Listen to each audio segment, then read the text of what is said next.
Hello दोस्तों, स्वागत है आप सभी का आपके अपने YouTube चैनल सक्सेस मेरा 2.0 पर। तो दोस्तों आज हम पढ़ने वाले हैं आरपीएफ एएलपी एंड टेक्नीशियन में आने वाले 20 महत्वपूर्ण साइंस से संबंधित प्रश्न और इनसे रिलेटेड फैक्ट के बारे में भी। तो बिल्कुल भी स्किप ना करें और लास्ट तक बने रहें। अगर आप हमारे चैनल पर नए हो तो सब्सक्राइब कर बेल आइकन को दबा लें और लास्ट में आपसे क्वेश्चन भी पूछूंगा जिसका आंसर आपको कमेंट बॉक्स में बतानी है। साथ ही आप हमारे टॉप 20 क्वेश्चन में कितना अटेम्प्ट कर पाते हो कमेंट बॉक्स में जरूर लिखेंगे। तो चलिए स्टार्ट करते हैं। हमारा आज का पहला सवाल है, लगातार या एकाधिक किसके कारण प्रतिध्वनियों को एक से अधिक बार सुना जा सकता है। और दोस्तों किसी भी प्रश्न का उत्तर अगर आपको पहले से मालूम हो तो कमेंट बॉक्स में जरूर लिखेंगे।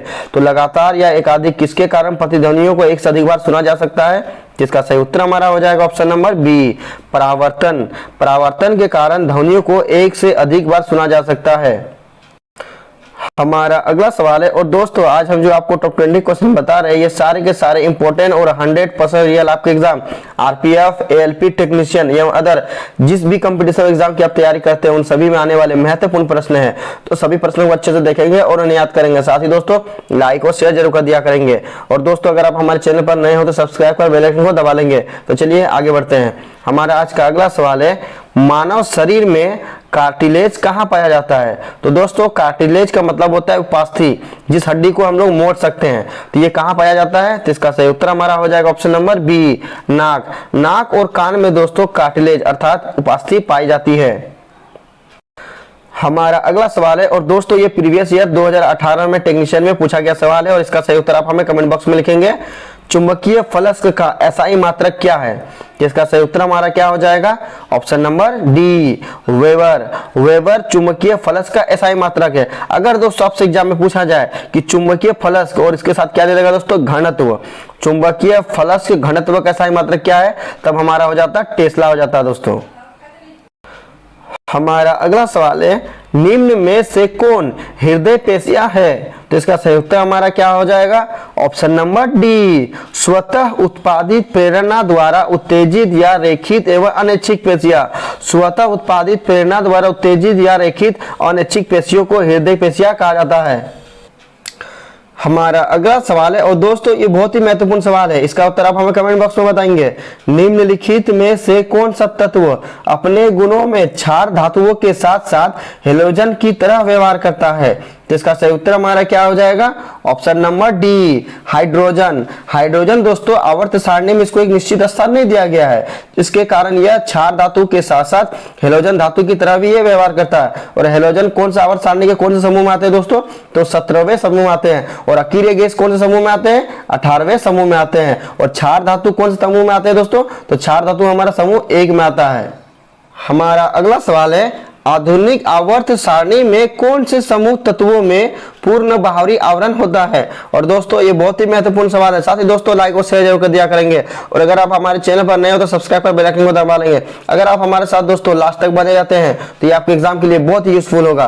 तो इसका सही उत्तर हमारा क्या हो जाएगा ऑप्शन नंबर बी, समूह 18, जिसे हम लोग क्या बोलते हैं दोस्तों अकीय गैसों का समूह बोलते हैं, नोबेल गैसेस बोलते हैं दोस्तों।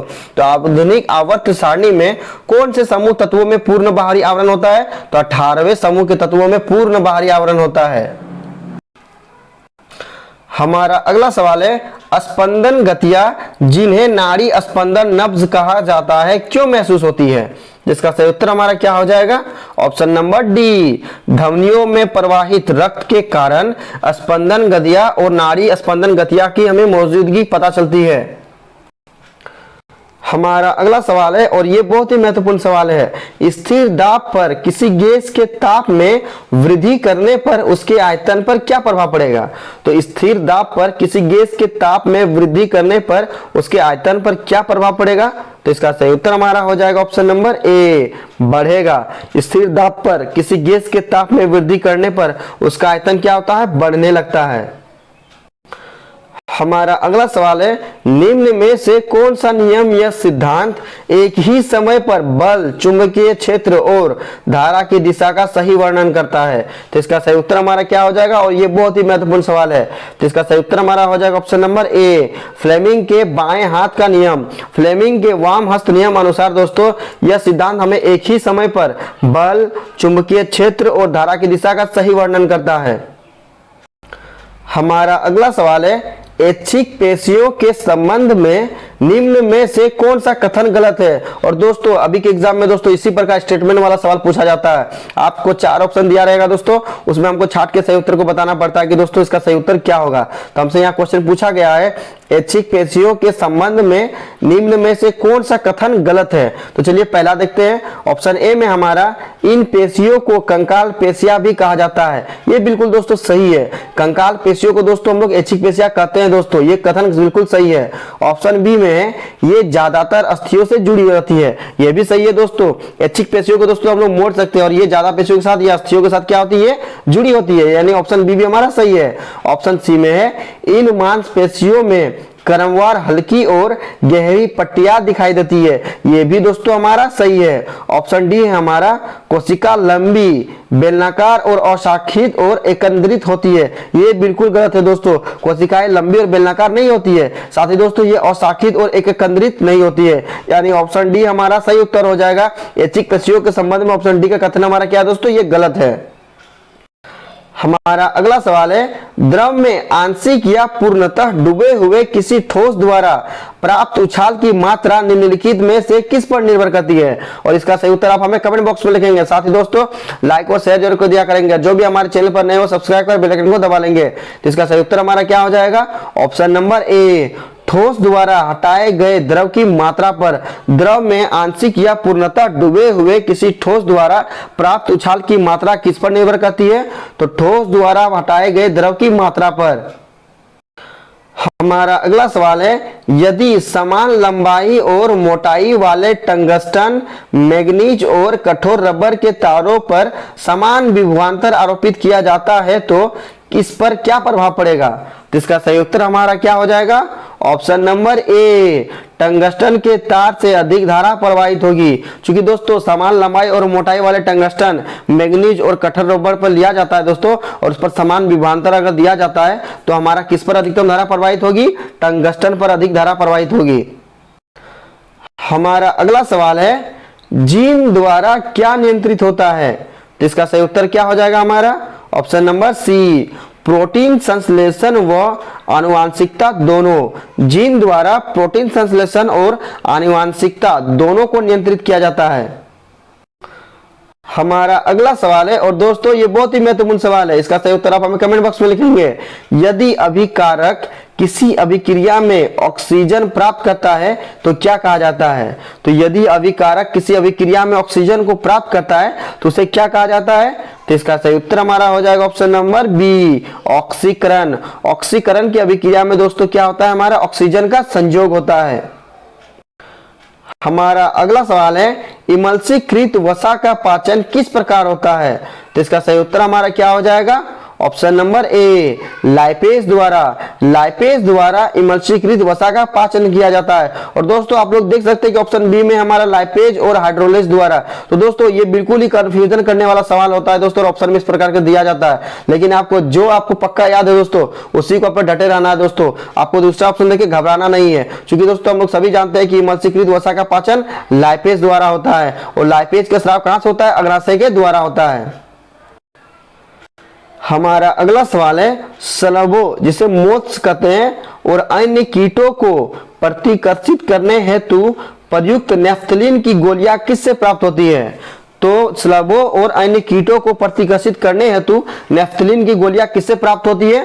तो इसका सही उत्तर हमारा हो जाएगा ऑप्शन नंबर सी कोल तार। कोल तार से नेफ्थलीन की गोलियां प्राप्त की जाती है। हमारा अगला सवाल है और दोस्तों ये बहुत ही महत्वपूर्ण सवाल है, परमाणु के केंद्र में धनात्मक आवेशित भाग को क्या कहा जाता है। तो परमाणु के केंद्र में धनात्मक आवेशित भाग को क्या कहा जाता है।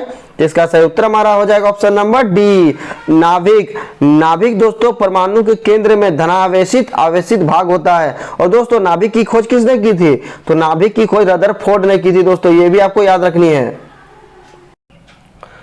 हमारा अगला सवाल है निम्न में से कौन सा पशु उत्तक प्रकार नहीं है। तो इसका सही उत्तर हमारा क्या हो जाएगा, ऑप्शन नंबर ए मेरिस्टमेटिक उत्तक। मेरिस्टमेटिक उत्तक दोस्तों यह पशु उत्तक का प्रकार नहीं है, जबकि त्वचीय उत्तक यह पशु उत्तक का प्रकार है। पेशी उत्तक यह भी पशु उत्तक का प्रकार है। संयोजी उत्तक यह भी पशु उत्तक का प्रकार है। हमारा अगला सवाल है एक विद्युत ट्रांसफार्मर किस सिद्धांत पर काम करता है? और दोस्तों ये बहुत ही महत्वपूर्ण सवाल है और इसका सही उत्तर आप हमें कमेंट बॉक्स में बताएंगे। तो इसका सही उत्तर हमारा क्या हो जाएगा? Option number C, electromagnetic induction, यानी विद्युत चुंबकीय प्रेरण का सिद्धांत। विद्युत ट्रांसफार्मर विद्युत चुंबकीय प्रेरण के सिद्धांत पर कार्य करता है। और दोस्तों विद्युत चुंबकीय प्रेरण का सिद्धांत को किसने दिया था? माइकल फेराडे ने दिया था। दोस्तों ये आपको याद रखनी है, एग्जाम में पूछा जाता है बार बार दोस्तों कि विद्युत चुंबकीय प्रेरण का सिद्धांत किसने दिया था? माइकल फेराडे ने दिया था। हमारा अगला सवाल है और दोस्तों आज का हमारा ये अंतिम प्रश्न है। साथ ही दोस्तों आज हमने जो आपको टॉप 20 क्वेश्चन बताए ये सारे के सारे इंपॉर्टेंट और 100% रियल आपके एग्जाम आरपीएफ, एलपी टेक्नीशियन एवं जो भी कॉम्पिटिटिव एग्जाम की आप तैयारी करते हैं उन सभी में आने वाले महत्वपूर्ण प्रश्न हैं। तो सभी प्रश्नों को अच्छे से देखेंगे और उन्हें याद करेंगे। साथ ही दोस्तों लाइक और शेयर जरूर कर दिया करेंगे और जो भी हमारे चैनल पर नए हो सब्सक्राइब कर बेल आइकन को दबा लेंगे। तो चलिए प्रश्न की ओर बढ़ते हैं। हमारा आज का अगला सवाल है और अंतिम प्रश्न है, हाइड्रोक्साइड आयनों की उच्च सांद्रता वाले विलयन के संबंध में निम्न में से कौन सा कथन सत्य है? क्योंकि दोस्तों हाइड्रोक्साइड आयन का नाम सुनते ही दोस्तों हमारे दिमाग में तुरंत क्लिक होना चाहिए कि ये एक क्षारकीय विलयन होता है। तो इसका सही उत्तर हमारा क्या हो जाएगा?